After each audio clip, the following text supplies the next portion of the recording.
know me know that most of my work recently has been concerned with the imaging of women, finding ways of imaging women that's not objectifying, and taking up some of the issues of discovery and celebration that's very important to feminist artists and researchers in the late 60s and 1970s. And in particular, the discovery aspect, resurrecting women, female figures from history who had been written out of history largely and had to be rediscovered and put back into the history books, as it were. That's a big component of my work. This particular exhibition juxtaposes two different sets of images that you can see on the two sides of the room. On the one hand are the stone devatars or minor female deities, which are all taken from the Khmer temples around Angkor Wat in Cambodia.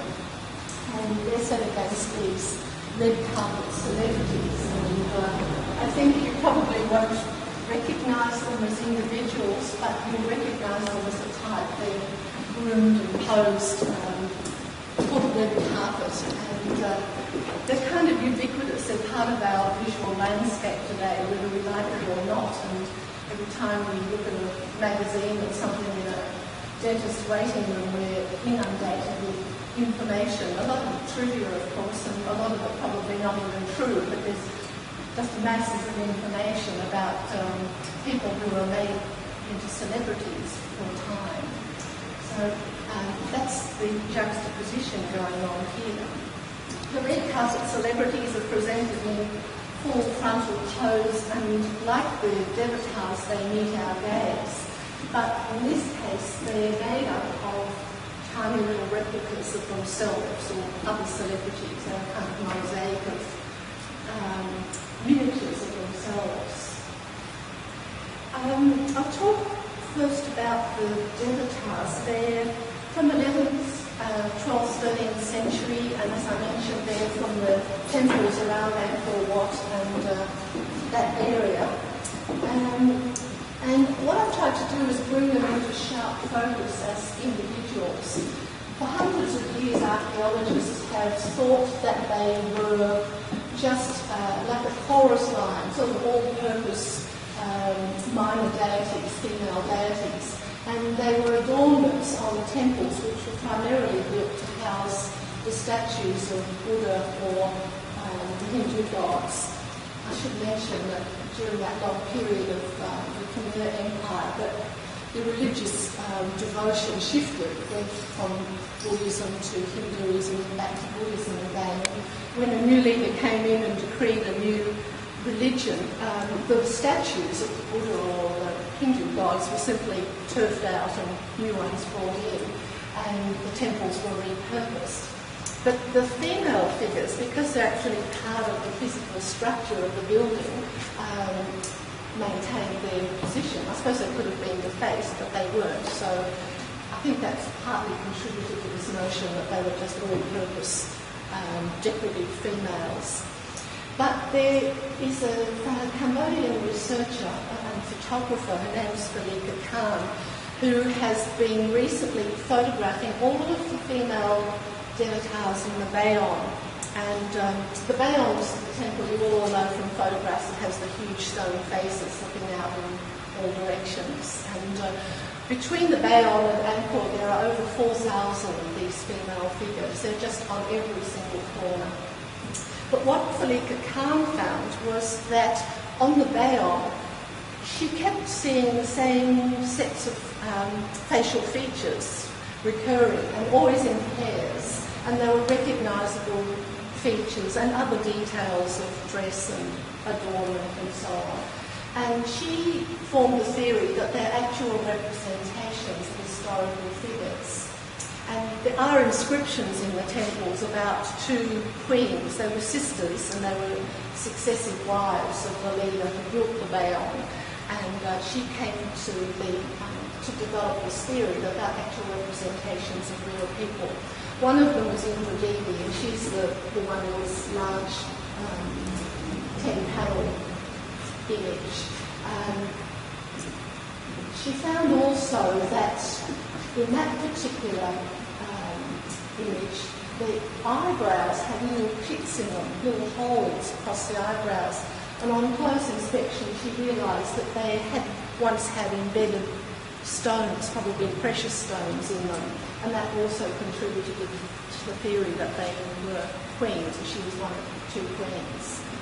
So I've taken up that idea, and as I mentioned before, the stone statues or reliefs are actually part of the building structure, and as the buildings subside and erosion takes place, fissures open up. In some it's very accentuated, like this one, where the building has slipped and the stones have come apart. So the fissures seemed to me to be a sort of metaphor for the gaps in our knowledge and the difficulty of piecing together bits of information to try and recreate to try and know something about that period of history, which is quite difficult.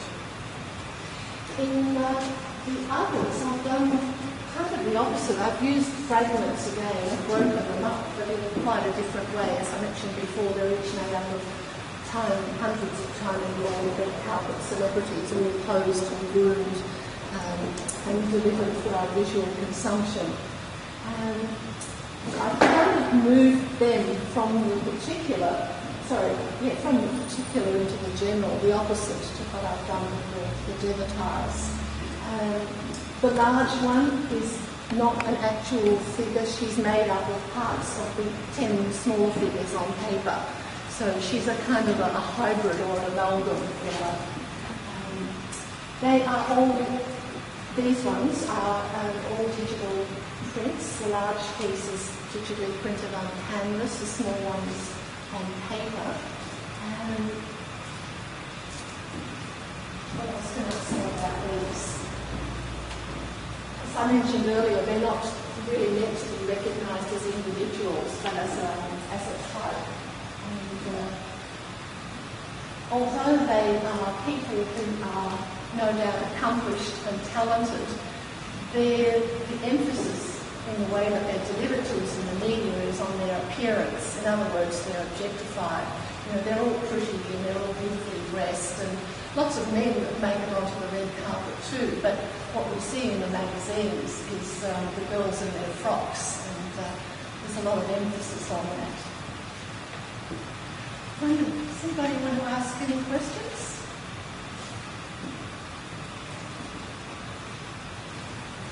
Makes a lot of sense, Mike. It's really interesting to hear you talk about how these are reacting towards the general media type amalgamation. So I don't have a question, just enjoy it. Anybody got any questions? Anything I haven't explained? These ones are the images of the stone devatars are also digital prints. They're fairly straightforward images that have been only very minimally manipulated and printed on paper. The large one is hardly digitally printed, but you'll see some other media in there too. I was kind of interested, I mentioned at the beginning the work of the feminists of the late 60s and early 70s, and one aspect of that was reviving traditions that had been previously denigrated as craft or women's work, and so I was kind of keen to use things like buttons and beads as a reference to that.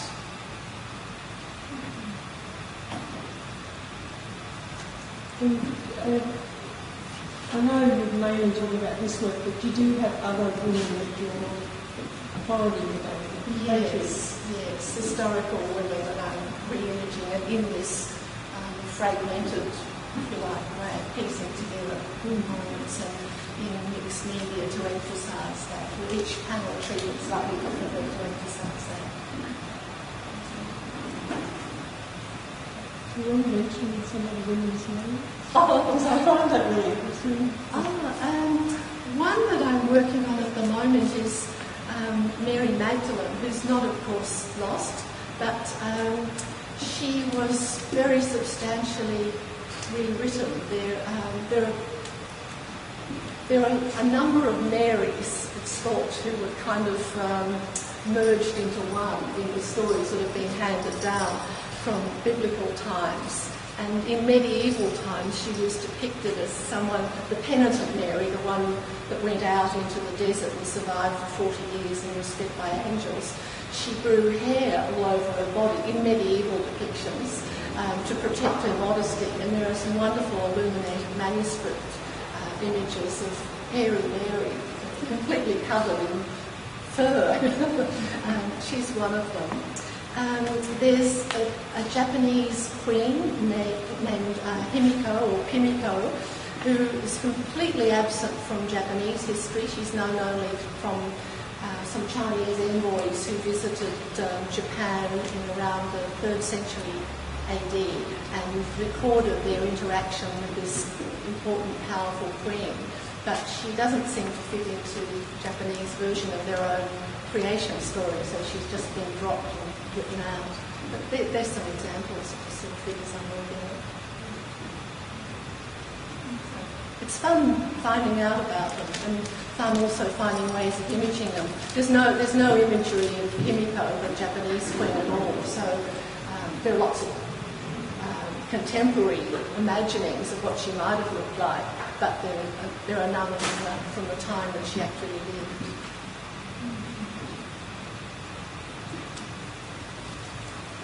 Any questions?